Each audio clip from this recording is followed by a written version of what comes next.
Right, so this is our second lesson on our series on parliamentary reform between 1780 and 1885. This lesson is going to be one of the more important ones, as we're going to go over both the 1832 Great Reform Act and the 1867 Representation of the People's Act. So, first let's take a look at the Great, in quotes, Reform Act of 1832, and it's up to your opinion whether or not it was actually a great act or it was not. But obviously you're going to understand why in a moment. So, much of the demand for a reform act came from the seismic shift in the wealth and population of constituencies since the Industrial Revolution, and the declining populations in the rotten boroughs, which had been declining since the Middle Ages. It therefore became a necessity for the government to extend the franchise to the industrial middle class as a means to prevent them forming a union with the working class. The pressure for reform in this period was also different in the sense that there was a demand for reform within the government, as some of Earl Grey's Whigs supported reform. There was also extra parliamentary pressure for reform, which came from political unions such as Thomas Attwood's Birmingham Political Union, or the BPU, which was a union between middle-class and working-class reformers, and the National Union of the Working Class, the NUWC, which represented working-class interests alone. That is without mentioning pressure put on the government by rural protesters, such as the swing rioters and the Luddite disturbances, which demonstrated how the dying workforces of the agricultural sector were becoming politically apathetic, and paternalism was beginning to break down, although it should be noted that these rural protesters were not calling for parliamentary reform. They merely wanted restrictions on new technologies which put them out of work. The Great Reform Act, Part 2. Assessing each of these causes for reform, I would argue that the desire of the Whigs to extend the franchise to the middle class as a means to prevent them forming a union with the working class was the most significant. There was also some political expediency to the actions of the Whigs, as they knew enfranchising the middle class would win the fealty of the middle class to the nation-state, and prevent them from aiding the working class in their calls for manhood suffrage. Popular protesters still played a significant role in obtaining Tory support in the Lords and royal support for the Act, as the Days of May in 1832 hosted events such as the Bristol riot and an attempted bank run, which caused the King and the Tories to concede, as they believed that the country was on the verge of revolution. It should also be noted that the Tories were weakened at this time by the resignation of Lord Liverpool in 1827, which caused the party to split into three factions when Wellesley ascended to the role of Prime Minister. Were it not for the potential gains reform offered to the Whigs, it is probable that the reform movement would have simply been repressed, like it had been in the past by Pitt's Reign of Terror and Lord Liverpool's Six Acts. The Whigs stood to gain electoral support from the Act, and the Tories were weakened to the point that they could pose little opposition in the Commons. This strongly suggests that the Act was politically expedient for the Whigs, so that might be something you want to talk about in your essays. So, the Great Reform Act itself was a largely moderate reform. The Act abolished 145 borough seats and redistributed the seats to the growing industrial towns and a number of counties. However, 70 pocket boroughs remained and 31 boroughs still had fewer than 300 voters. The Act enfranchised the middle class and put a uniform franchise in the boroughs. The electorate increased from 490,000 to 800,000, and 56 rotten boroughs lost their MPs. The borough franchise now consisted of adult males occupying property worth £10 per year in rent, and the county franchise consisted of adult males owning property worth £2 per year and adult males renting land worth £50 per year. So that's it for the 1832 Great Reform Act. So, John Russell's failed attempts to introduce reform in the 1850s. 5 electoral reform bills were introduced between 1850 and 1860, and 4 of these bills were introduced by Lord John Russell, the same man who had introduced the 1832 Reform Act to Parliament.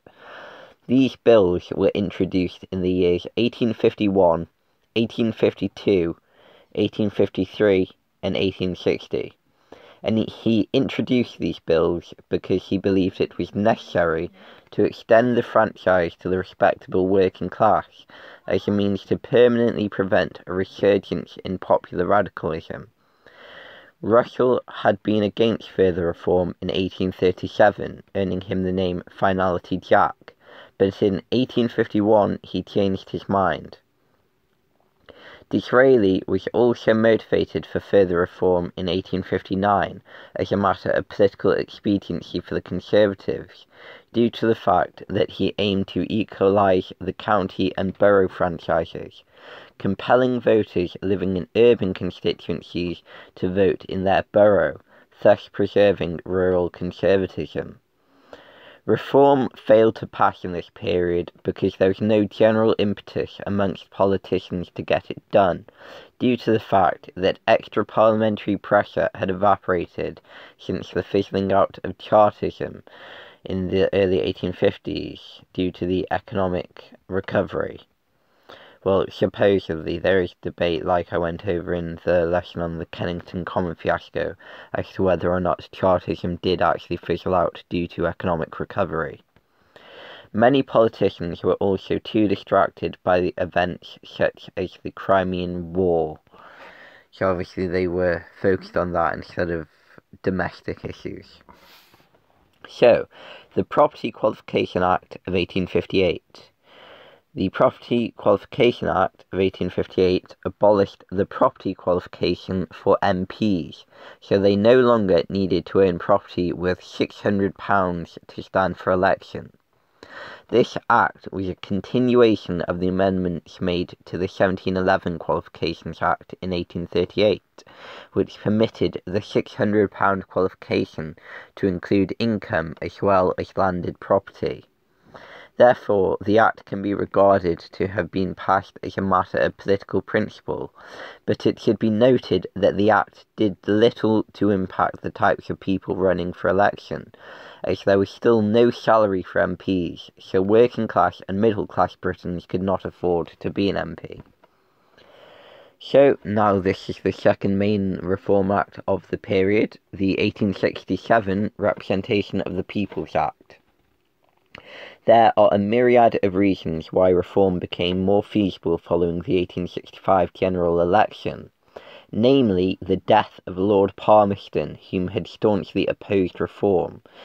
This opened up a power vacuum in Parliament which could be exploited by the reformers, and it eliminated a major obstacle to reform. Instances of extra parliamentary pressure, such as the Hyde Park demonstration, also contributed to the passing of the Act. Gladstone's newfound power also contributed to the increase in demand for reform, as Gladstone had been converted to the cause, as he advocated extending the franchise to the respectable working class. The second Reform Bill was initially introduced by the Liberals, Gladstone specifically, under the administration of Lord John Russell. Gladstone's Reform Bill was very modest and only extended the franchise to 400,000 voters, lowering the borough qualification from £10 to £7, and giving the vote to lodgers paying £10 per year and giving the vote to any man with £50 in the bank. The Liberal Bill was defeated by a faction of Whigs who perceived it to be too radical. Following the defeat of the bill, Russell resigned in 1866, allowing the Conservatives to form a minority government. The Conservatives introduced their own reform bill, largely as a matter of political expediency for the Conservative Party. This is because Disraeli believed further reform to be inevitable due to the number of proposed bills over the past decade. So the reform bill may as well be passed by the Conservative Party as a means to mitigate any potential losses the party could incur from such an act. Disraeli also hoped the Conservative Reform Bill would rebrand the party to one that could be supported by the working class, as it was willing to offer them reform, and gain its support from the rank and file of the working class. Hence why the 1867 Act was nicknamed Disraeli's Leap in the Dark. This partially explains why the Conservative Reform Bill was far more radical than the Liberal one. That and the fact that Disraeli had to win over the support of the opposition since he was running a minority government. The 1867 Act granted the vote to all householders as well as lodgers in the boroughs who paid rent of £10 per year, and it reduced the property qualification in counties, so landowners and tenants owning very small amounts of land could vote. This nearly doubled the electorate from 1 million to 2 million men. The borough franchise proliferated by 135%, and the counties increased by 45%. The Act certainly rebranded the Conservative Party, but there was no net gain for either party in the long term. The counties were also still overrepresented, as 140 counties still had electorates of only 2,000, which offset Conservative losses in the 100 new constituencies with 6,000 or more voters. Therefore, the Act preserved Conservative dominance in the counties. Now, an interesting thing you might like to know about the 1867 Reform Act is that the MP, John Stuart Mill, was able to put forth an amendment to the Act which changed the terminology from male voters to man, which would have technically enfranchised women. And some women actually did vote in the following elections, such as Lily Maxwell. However, there was an issue due to the fact that the Act introduced the idea of reviewing barristers to get onto the electoral register, and since they had to approve of you being on it, many of them refused women their applications due to a mix-up with the 1850 Interpretations Act, which established that if it was going to refer to, say, man in a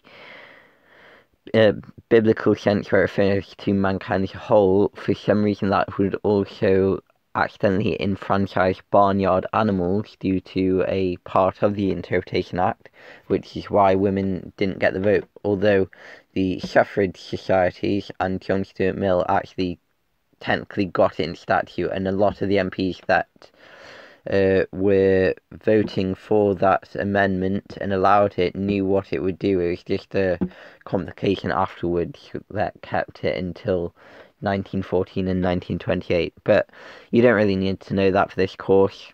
That's the end of the second lesson. Next lesson we'll go over the end part of the period, and obviously the 1884 Representation of the People's Act and the following Redistribution Act of 1885. So that's it for this lesson. Thank you.